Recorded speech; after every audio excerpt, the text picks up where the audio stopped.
Hi, I'm Jeremy Gaffney, and this is WildStar. Today we're going to talk something particularly cool, combat, and specifically telegraphs. What's a telegraph? Well, basically, the real simple concept is this. You see a red thing on the ground, you get the heck out of it.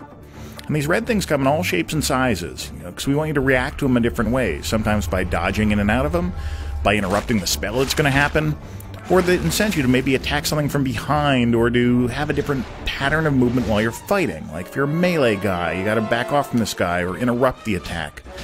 Some of these things are spells that do more damage the longer you stay in a zone, or they do crowd control and kind of knock you over.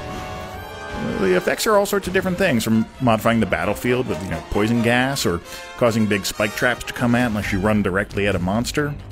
Or they're just crazy and random, and they're causing you to have a different pattern in each fight, because we don't want you getting too used to things, This monster burrows underground, and then it seeks you and pops up and damages an area, or monsters will knock you back into more and more damage.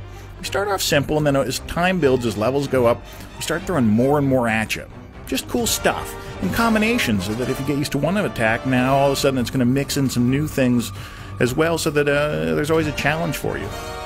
All these things are kind of environment modifying. This guy's laying down a poison cloud, or dropping honey on the ground so that the area is going to slow you and it's going to spread and cause a very interesting battlefield, especially as you fight in higher level combats or fight against lots of monsters at once.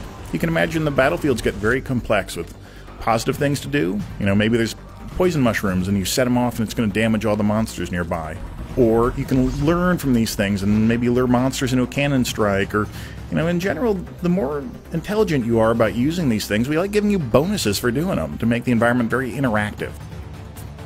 This makes it so that not just monsters are interesting to fight, and they get lots and lots of cool powers over time.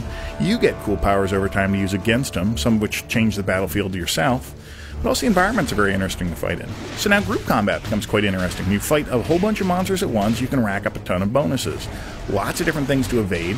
Multi-kill, double kill, triple kill. The more skillfully you fight, the more benefits you get in it.